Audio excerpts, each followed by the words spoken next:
I woke before my alarm, smiling the second I opened my eyes. Today felt important. I reached for my phone and laughed when I saw Clara's message waiting for me. Good morning, sleepyhead. Don't forget we're meeting the landlord at 6. Our future apartment is waiting. I typed back immediately. I could never forget. I'll be there early. A few seconds later, another message appeared. You'd better. I'm marrying a man who is always on time. I grinned. You're marrying a man who loves you more than anything. She replied with a heart. I stared at the screen for a moment. My name is Ethan Brooks, and until that day, I believed my life had already found its happy ending. Clara Bennett wasn't just my girlfriend. She was my home. We had spent 4 years together, survived arguments, long workdays, family problems, and impossible schedules. Every challenge only pulled us closer. Our wedding was 4 months away. The guest list was almost finished. The venue was booked. Even the music for our first dance was already chosen. That evening, we were supposed to visit the apartment we planned to buy after the wedding. Everything felt perfect. When I met Clara outside her office, she waved with the brightest smile I had ever seen. There you are, she said. I told you I'd be early. She laughed. You were only 3 minutes early. I call that progress. She slipped her hand into mine. I like this version of you. I like every version of you. She rolled her eyes. You always know what to say. No, I answered quietly. I just tell the truth. She leaned against my shoulder. Promise me something. Anything. No matter what happens in life, don't stop holding my hand. I squeezed her fingers. I'll never let go. She smiled. Good. Because I don't plan on letting go either. We walked toward her car while talking about furniture, paint colors, and where we would keep our future dog's bed. You still want a golden retriever? I asked. 2. 2. 1 for you. 1 for me. They'll destroy the apartment. They'll make it feel like home. I laughed. I can't argue with that. Rain started falling as we reached the parking lot. Clara looked at the dark sky. Looks like we'll get soaked. I'll drive. She tossed me the keys. Deal. The rain became heavier as we pulled onto the highway. The windshield wipers struggled against the storm. Clara turned down the music and looked at me. Are you nervous? About the apartment? She nodded. A little. She smiled softly. I'm not. Why? Because wherever we live, as long as you're there, it'll be enough. I glanced at her. I was supposed to say something romantic first. You were too slow. I laughed. You always win. For now. A truck suddenly appeared through the curtain of rain. Its headlights flashed across the windshield. Everything happened too fast. Ethan. Clara screamed. I slammed on the brakes. The tires lost their grip. The steering wheel jerked violently beneath my hands. Glass exploded around us. Metal twisted with a deafening crash. My head struck something hard. The world spun into darkness. The last thing I felt was Clara's hand slipping out of mine. The last thing I heard was my own voice trying to call her name. Clara. I opened my eyes to a blinding white ceiling. Every breath hurt. My arms felt heavy, and a sharp pain spread through my chest. I heard machines beeping beside me before I heard a familiar voice. Ethan. You're awake. I turned slowly. Lucas. My best friend stepped closer, his eyes red. You scared me, man. Where's Clara? He looked down. Lucas. She's alive. I let out a shaky breath. Can I see her? Not yet. Why not? The doctors are still running tests. I tried to sit up. I have to see her. Easy, he said, gently pushing me back. You've got broken ribs. I don't care. I know. The hospital room became quiet. A few minutes later, a doctor walked inside. I'm Dr. Nathan Reed. How is Clara? He folded his hands. Physically, she's stable. But. He hesitated. She suffered a serious head injury. What does that mean? We're concerned about her memory. My heart pounded. She'll remember me. I hope so. Hope. It sounded so small. The next morning, Lucas helped me walk down the hallway toward Clara's room. Every step hurt. None of it mattered. Richard Bennett stood outside the door. He hugged me tightly. I'm so glad you're alive. Can I see her? He nodded slowly. Just, be prepared. I frowned.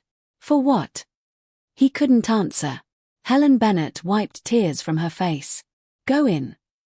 I pushed the door open. Clara was sitting by the window, watching the rain. For one beautiful second, I thought everything would be okay. She looked at me and smiled politely. Hello. My voice shook. Hi. She tilted her head.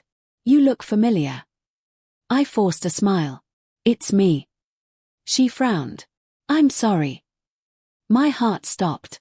Have we met before? The room became silent. I couldn't breathe. I whispered, it's Ethan. She searched my face. I'm really sorry. You don't remember me. She looked embarrassed. I wish I did. I took another step. We've been together for 4 years. Confusion filled her eyes. I'm sorry. We were going to get married. She looked at her parents. Is he telling the truth? Helen began crying. Richard nodded without speaking. Clara covered her mouth. Oh my God. I reached for her hand before stopping myself. She noticed. I'm sorry, she whispered again. Dr. Reed entered quietly. Ethan, may I speak with you outside? I nodded. The hallway felt colder than before. Dr. Reed looked directly at me. Clara has retrograde amnesia. Will her memory come back? It might. When? We don't know. What should I do? Don't pressure her. But she forgot everything. I understand. No, you don't. He remained calm. If you force memories, you could overwhelm her emotionally. I closed my eyes. So I have to pretend I'm a stranger. For now, let her heal. Lucas placed a hand on my shoulder. His right. I laughed bitterly. Right.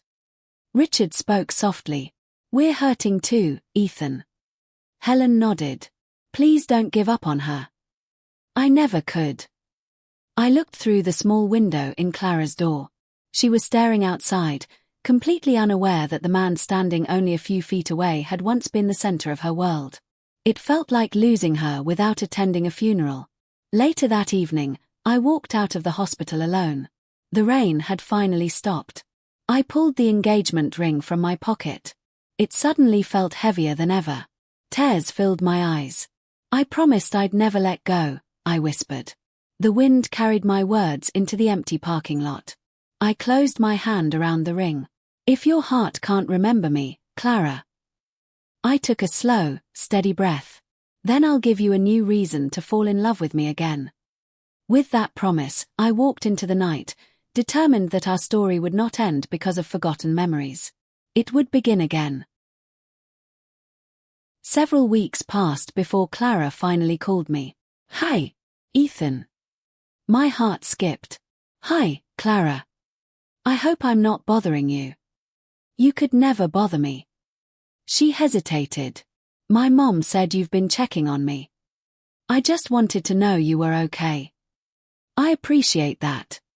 Silence filled the call. Then she asked, would you like to have coffee sometime?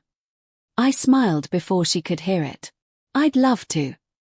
The next afternoon, I stood outside the little cafe where we used to spend every Saturday together. Only this time, it wasn't our place anymore. It was just another cafe to her. She walked toward me wearing a light blue sweater. Sorry I'm late. You aren't. She laughed. I guess I'm getting points already. I wasn't keeping score. Good. We went inside together. An elderly man behind the counter looked at me with surprise. Ethan. Hello, Mr. Collins. He smiled warmly before noticing Clara. It's good to see both of you again. Clara looked confused. We've been here before. Mr. Collins paused. A long time ago. She smiled politely. I wish I remembered. So do I, he said quietly. He handed us 2 menus. Today's coffee is on the house. You don't have to do that, I said. I know. We sat near the window. Clara looked around. This place feels comfortable. I thought you might like it. Have I always liked cafes? I chuckled.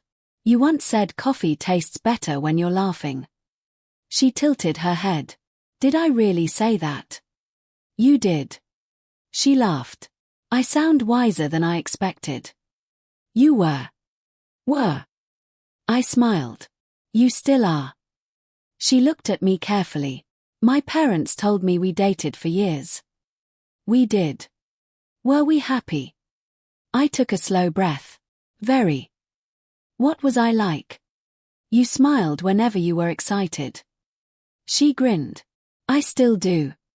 You loved rainy days. I still love them. You always stole fries from my plate. I don't even like fries. You liked mine. She laughed harder. That sounds unfair. It was. I owe you an apology. You don't. I feel like I stole years from you. You didn't choose this. She looked down. I still feel guilty. I don't want you to. She studied my face. You're kinder than I expected. I've had good reasons.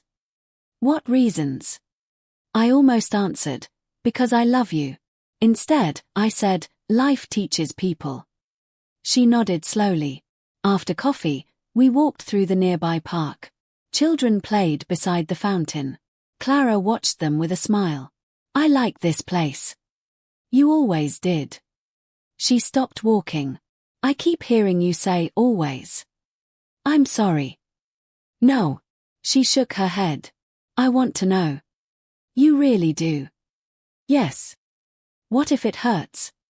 She met my eyes. I'd rather know pieces of my life than live with empty spaces. I nodded. We used to sit on that bench. She looked toward it. What did we do there? We talked for hours. About what? Everything. She smiled.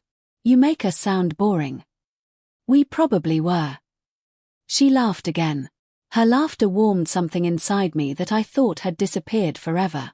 For a brief moment, I forgot she couldn't remember me. Then her phone rang.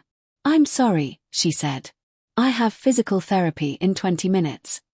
I'll walk you there. You don't have to. I'd like to. She smiled softly. Okay. When we reached the rehabilitation center, a cheerful woman greeted us. You must be Ethan. I am. She offered her hand. I'm Sophia Hayes, Clara's physical therapist. It's nice to meet you. She smiled. Clara talks about you. I looked at Clara. You do. She shrugged shyly. I told Sophia you make me feel safe. Those words filled my heart with hope. Not because she remembered loving me, but because, somehow, even without her memories, part of her still trusted me. Sophia smiled as she looked between us. I'll borrow Clara for an hour. Clara laughed. I promise I'll give him back. I smiled. I'll be right here. She disappeared into the therapy room, leaving me alone in the waiting area. Every minute felt longer than the last. I kept wondering if she would come back smiling or feeling frustrated. About an hour later, Sophia walked out first. Ethan, can I talk to you? Of course. She lowered her voice. You're being patient. I'm trying. It matters. Do you think she'll remember? I honestly don't know. I nodded. I appreciate your honesty. Don't chase her memories. What should I chase? The person she's becoming. Those words stayed with me. A moment later, Clara joined us. I'm free. Sophia grinned. Don't work him too hard. I'll try. Clara laughed. No promises. We left the building together. As we reached the parking lot, a tall man walked toward us carrying a paper bag. Hey, Clara. She smiled. Hi, Adrian. He handed her the bag. I brought your favorite blueberry muffins. She looked surprised. That's sweet. Thank you. He noticed me. Oh, sorry. I didn't realize you had company. Clara spoke first. Adrian, this is Ethan. He offered his hand. Nice to meet you. I shook it. You too. I volunteer here sometimes, he said. We've become friends. Clara nodded. His helped me when I felt lost. His words were polite. His smile was polite. But something about him made my chest tighten. He looked at Clara again. I'll see you Friday. I'll be here. Great. He waved and walked away. I watched him until he disappeared. Clara noticed. What? Nothing. You don't sound convinced. I guess I'm just curious. About Adrian? Yes. He's been kind. I'm glad someone has been there for you. She smiled. You sound jealous. I laughed awkwardly. Do I? A little. I don't have that right. She stopped walking. You cared about me before the accident. I still do. I know. She looked thoughtful. I wish I could remember why. I swallowed the lump in my throat. You don't have to force it. What if it never comes back? I stayed quiet for a moment. I used to believe I needed the old Clara. And now? I smiled gently. Now I'm getting to know the Clara standing beside me. She looked surprised. Really? Every conversation feels like a first meeting. Doesn't that hurt? Sometimes. Then why keep trying? Because every time you smile, I find another reason. She looked away, hiding a shy smile. You say dangerous things. I only say true things. She laughed softly. You make my heart feel strangely calm. I'll take that as a compliment. It is. She opened the car door before pausing. Ethan. Yes. Thank you for treating me like a person instead of a patient. I'll always do that. She gave me one last smile before leaving. I stood alone in the parking lot, watching her drive away. For the first time since the accident, I stopped chasing the woman I had lost.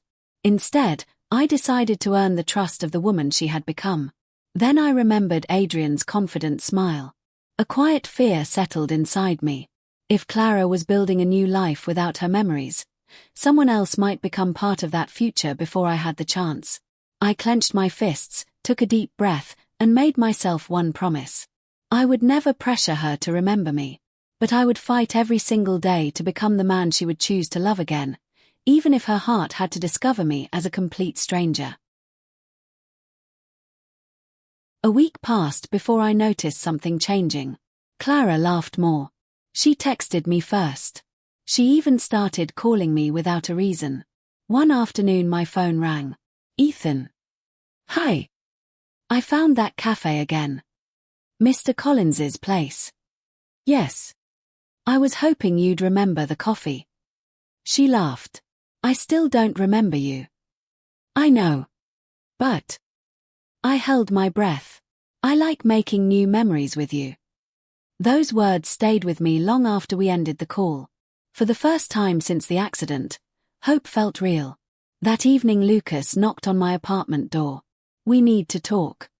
His serious face erased my smile. What happened? Come inside. I closed the door behind him. He looked around before speaking. I kept something from you. My stomach tightened. What? I didn't want to tell you until I knew it mattered. Lucas. He sighed. After the crash, I went back to the highway. Why? I couldn't stop thinking about it. And I found something strange. He handed me a folded photograph. It showed the damaged truck that had hit us. What am I looking at? The company logo. I frowned. So? I started asking questions. Lucas, you're scaring me. You should hear the rest. I sat down. Tell me. I learned the trucking company has been investigated before. For accidents. Yes. I stared at the picture. What does that have to do with Clara? He hesitated. I also found another name. Whose? Adrian Cole. I looked up immediately. What? He worked as a business consultant for that company. No. I'm serious. Are you saying Adrian caused the crash? I don't know. Then why tell me this? Because I think the connection is too strange to ignore.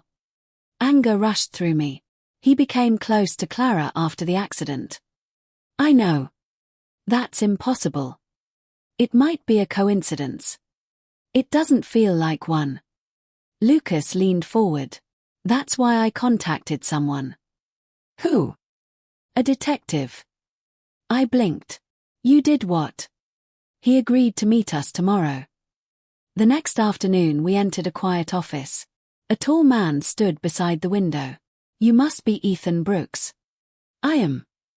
I'm Detective Owen Grant. We shook hands. Thank you for seeing us. He nodded. Lucas shared everything he found. I asked the question burning inside me. Was the crash planned? I don't have evidence. But I have unanswered questions. He spread several documents across the desk. This trucking company has ignored safety complaints for years. I studied the papers. And Adrian? He consulted for them 18 months ago. Does he still work there? No. Then why does this matter? Owen folded his arms. Because shortly after your accident, Adrian began volunteering at Clara's rehabilitation center. My heartbeat quickened. You're saying he knew about her? I can't prove that. But you suspect it. I investigate facts, not feelings.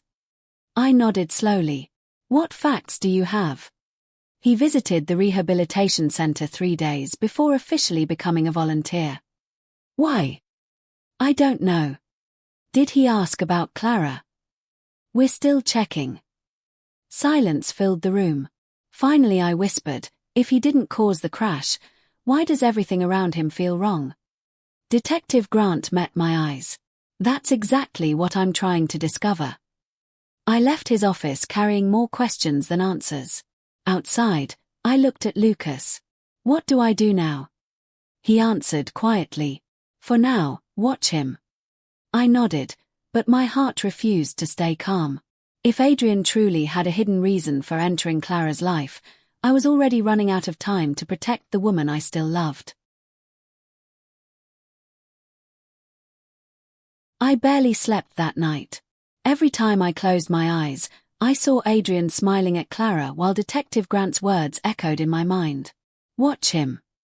The next afternoon, I went to the rehabilitation center earlier than usual. Sophia noticed me. You're here early. I couldn't stay home. She smiled kindly. Clara is finishing therapy. How is she? She's improving every week. Before I could answer, I heard Clara laughing. I turned. She was sitting with Adrian in the garden outside the center. He handed her a small flower. She smiled. Thank you. My chest tightened. Sophia looked at me. Don't jump to conclusions.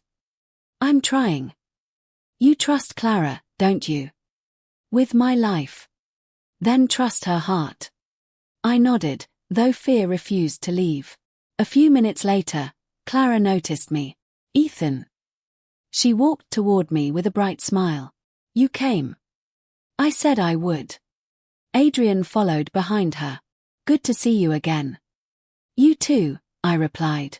Clara looked between us. Would you both like coffee? Adrian answered first. Sounds great. I forced a smile. Sure. The three of us sat together. Most of the conversation felt normal. Then Adrian asked, Ethan, how long were you and Clara together? I looked at Clara before answering. 4 years. He nodded slowly. That must be difficult. It is. He looked at Clara. You've been very brave. She smiled politely. I'm trying. He stood. I should get going. After he left, I watched him disappear across the parking lot. Clara noticed. You really don't like him. I don't know him. Then why do you look so worried every time he's around? I hesitated. I just want you to be careful. Do you think he'd hurt me? I honestly don't know. She looked surprised. Ethan, what's going on? I almost told her everything. The detective. The trucking company. The questions that had stolen my sleep. Instead, I remembered Dr. Reed's warning. Don't overwhelm her. I took a slow breath. Nothing has been proven. Proven? I smiled weakly. Forget I said that. She frowned but didn't push further. As we walked toward the parking lot, something shiny caught my eye beside the curb. I bent down. It was a silver necklace covered with dirt. My hands started shaking. Clara stared at it. That's beautiful. I wiped away the dust. Inside the small heart-shaped pendant were our initials. E and C. Tears filled my eyes. I gave this to you on our 2nd anniversary. She looked at the necklace, then back at me. I wore it. Almost every day. She reached out carefully. May I hold it? I placed it in her hand. The moment her fingers touched the pendant, her smile disappeared. She closed her eyes. Clara. My head hurts. She pressed a hand against her forehead. I hear music. What kind of music? I don't know. And laughter. Hope rushed through me. What else? She opened her eyes. It's gone. I tried not to let my disappointment show. I'm sorry. She looked at me with tears forming. I feel like this necklace belongs to someone I used to be. It does. I wish I could remember her. I gently closed her fingers around the pendant. You don't have to remember everything today. She looked down at it. Can I keep it? I smiled. It was always yours. As she slipped the necklace into her pocket, I realized something important. The pendant hadn't restored her memories, but it had awakened a feeling buried somewhere beyond them. For the first time, I believed our past wasn't completely lost. At the same time, Adrian's connection to the crash remained an unanswered mystery. I silently promised myself that I would uncover the truth, protect Clara from whatever danger still surrounded her, and never stop fighting until both her future and our love were finally safe. 3 days after finding the necklace, Detective Grant called me. Ethan, I need you downtown. My stomach tightened. Did you find something? Yes. About Adrian. Come to my office. I arrived 20 minutes later. Lucas was already there. Detective Grant closed the door behind me. What happened? He placed a folder on the desk. I finally found proof that Adrian lied. I sat down immediately. What kind of proof? He knew about Clara before he ever met her at the rehabilitation center. My pulse quickened. How do you know? He accessed information through a former employee connected to the hospital. Lucas frowned. That's illegal. Very. I looked at the documents. What exactly did he learn? Her condition. Her memory loss. Her recovery schedule. Anger surged through me. He targeted her. We believe so. Why? Detective Grant opened another file.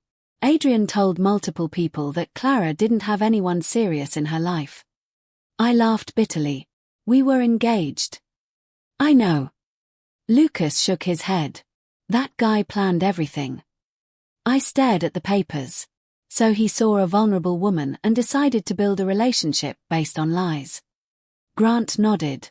That's what the evidence suggests. I clenched my fists. I need to tell Clara. Carefully, he warned. She deserves the truth. Yes, but she also deserves stability. I left the office feeling sick. That evening Clara called me. Are you free? Yes. Can we meet? Of course. An hour later we sat beside the lake where we used to spend quiet evenings together. She smiled. I've been thinking. About what? You. I froze. What about me? She looked at the water. I feel something when I'm with you. My heart pounded. Clara. I don't mean memories. I nodded. I understand. It feels deeper than friendship. Before I could answer, another voice interrupted. Clara. I turned. Adrian was walking toward us. Her smile faded slightly. What are you doing here? I've been trying to reach you. She looked confused. Why? He glanced at me. Can we talk privately? No, I said. Clara looked between us. What's going on? I stood. There's something you need to know. Adrian's expression hardened. Ethan, don't. Clara frowned. Why are you both acting like this? I took a deep breath. Because Adrian lied to you. His face immediately changed. That's not true. I ignored him. You didn't accidentally meet him at the rehabilitation center. Clara blinked. What? He already knew who you were. Adrian stepped forward. Don't listen to this. I pulled copies of the documents from my jacket. He learned about your memory loss before he ever introduced himself. She stared at the papers. Adrian. His silence said everything. I watched confusion turn into shock. Then hurt. Deep, painful hurt. You knew, she whispered. Clara, let me explain. You knew. His voice cracked. Yes. The color drained from her face. For a moment nobody spoke. Then she looked directly at him. Tell me the truth. And for the first time since meeting him, Adrian had nowhere left to hide. Adrian lowered his head. I never wanted to hurt you. I stared at him. Then start telling the truth. He sighed. I heard about your accident from someone I knew at the trucking company. Clara's eyes widened. You knew I had lost my memory.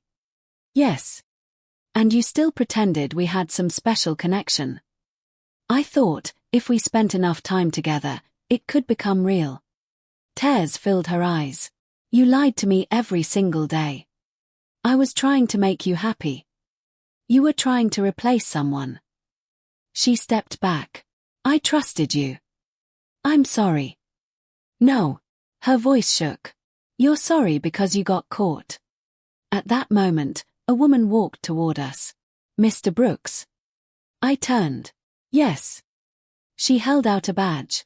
I'm Attorney Victoria Price. Detective Grant asked me to bring these documents. She handed me a sealed envelope. Everything inside confirms Adrian illegally obtained Clara's private medical information. Adrian closed his eyes. Victoria looked at him. You'll have an opportunity to respond through the proper legal process. A nurse hurried over from the nearby medical clinic. Clara. Clara pressed both hands against her head. It hurts. The nurse gently supported her. I'm Hannah Moore. Sit down and breathe. I hear music again. What else? I asked softly. I see, rain. She squeezed her eyes shut. A ring. My heart stopped. A lake. More tears rolled down her face. You were smiling. I knelt in front of her. Don't force it. I hear your voice. My hands trembled. What am I saying? I can't. She gasped. I promised. She suddenly grabbed my hand. A powerful feeling rushed through me. Not certainty. Hope. She whispered. Did we promise never to let go? I couldn't speak for a second. Finally I nodded. Yes. She cried harder. I still can't remember everything. You don't have to. She searched my face. Were we really happy? We were. What dreams did we have? I smiled through my tears. We wanted a small apartment. She listened quietly. We wanted 2 golden retrievers.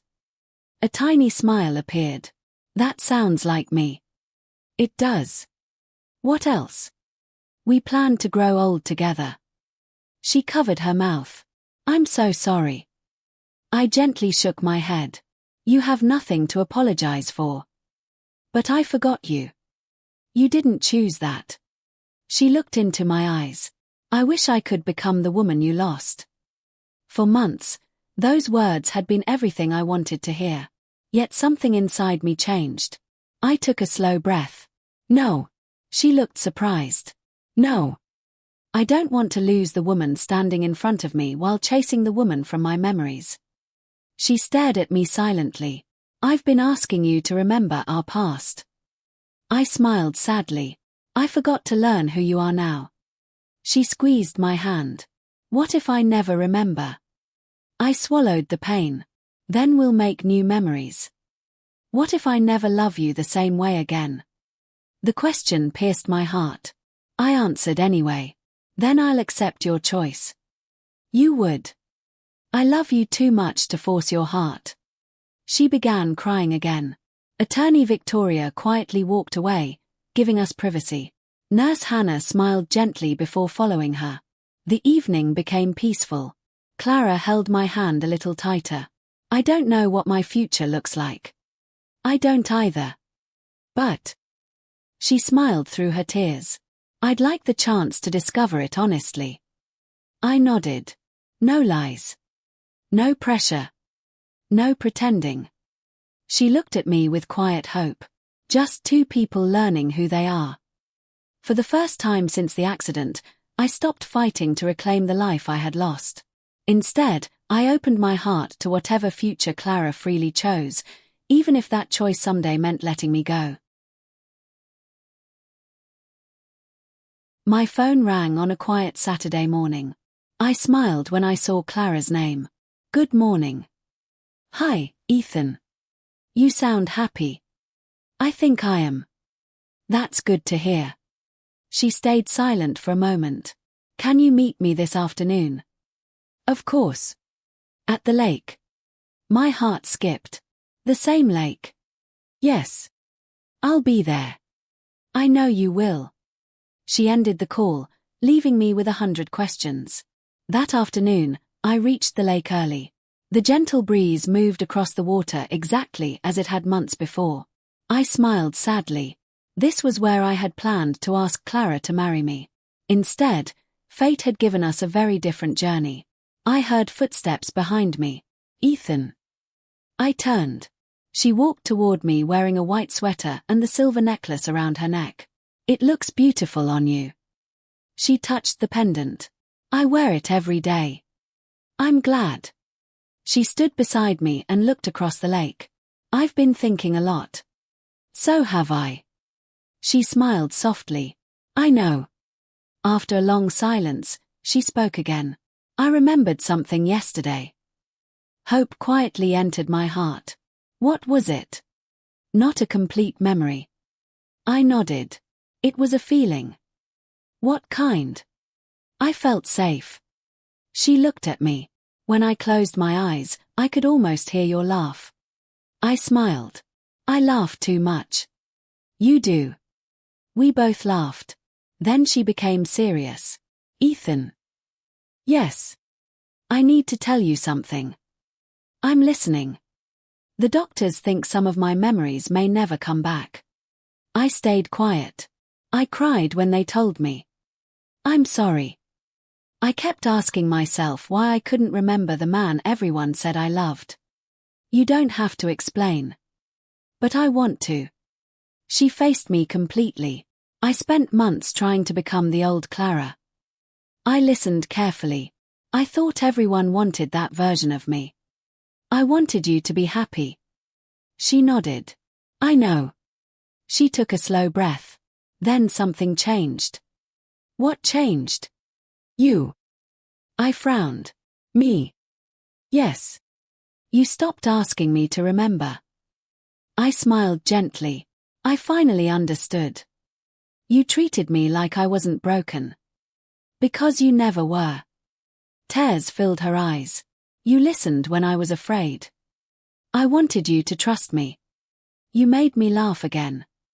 I missed hearing it. You stayed. I promised I would. She looked down at the necklace. My memories didn't bring me back to you. They didn't have to. She looked into my eyes. My heart did. I felt tears gathering. Clara. She stepped closer. I still don't remember our first date. That's okay. I don't remember our first kiss. That's okay too. I don't remember the moment we fell in love. I gently squeezed her hand. You don't owe me those memories. She smiled through her tears. But I do know something. What? I fell in love with the man who stood beside me every day after the accident. I couldn't speak. She laughed softly. I guess I fell in love with you twice. Those words filled every empty place inside me. For months I had chased the past. Now, standing beside the woman I loved, I finally understood that love wasn't living inside forgotten memories. It was living inside every choice we continued to make together. I looked into Clara's eyes and smiled through my tears. I don't know what to say. You don't have to say anything. I spent so many nights praying for this moment. She gently squeezed my hand. I know. I thought getting your memories back would fix everything. And now? I laughed quietly. Now I know love isn't about remembering every yesterday. What is it about? It's about choosing each other today. She smiled. I choose you. Those 3 words healed something deep inside me. Before I could answer, I heard familiar voices behind us. Ethan. I turned. Richard, Helen, and Lucas were walking toward us. Richard hugged me tightly. I've wanted to do this for months. I smiled. You don't have to thank me. I do. He stepped back. You never stopped believing in my daughter. Helen wiped away tears. You loved her when it was easy. She smiled warmly. You loved her even more when it became difficult. I never saw another choice. She hugged me. You became part of this family long before the wedding. Lucas laughed. I told everyone you were too stubborn to quit. I'll take that as a compliment. It is. He placed a hand on my shoulder. You taught me something. What's that? Real love isn't proven by memories. I smiled. Then what proves it? Showing up every single day. I nodded. I'll remember that. A short time later, Detective Grant joined us. I thought you'd like some good news. I looked at him. What happened? Adrian accepted responsibility for illegally obtaining Clara's medical information. And the court? He'll face the legal consequences. I took a slow breath. I don't hate him anymore. Grant looked surprised. You don't? No. Why? Because holding on to anger won't help us build our future. He smiled. I think that's the healthiest thing you've ever said. After everyone left, Clara and I stood alone beside the lake again. The evening sun reflected across the water. She reached into her pocket. I almost forgot. What is it? She pulled out a small velvet box. My eyes widened. I found this while cleaning my room. She handed it to me. Inside was the engagement ring I had never been able to give her. She smiled. I don't remember the proposal that never happened. I laughed softly. Neither do I. But I'd like to remember what happens next. She reached for my hand. Maybe I don't remember our first love. She intertwined her fingers with mine. But I want to remember every day we create from now on. Tears filled my eyes. There isn't a future I want more. She rested her head against my shoulder. The wind moved gently across the lake, carrying away months of pain, fear, and unanswered questions. I realized my greatest victory had never been bringing back the past. It had been becoming someone Clara could freely choose to love again. Our story was no longer about memory. It was about trust. It was about patience. It was about forgiveness. Most of all, it was about choosing each other, one ordinary day at a time. As we walked away hand in hand, I stopped looking behind us. The memories we had lost would always matter. But the memories waiting ahead were finally ours to create, and this time nothing, not fear, loss, or forgotten yesterday, could take them away from us again.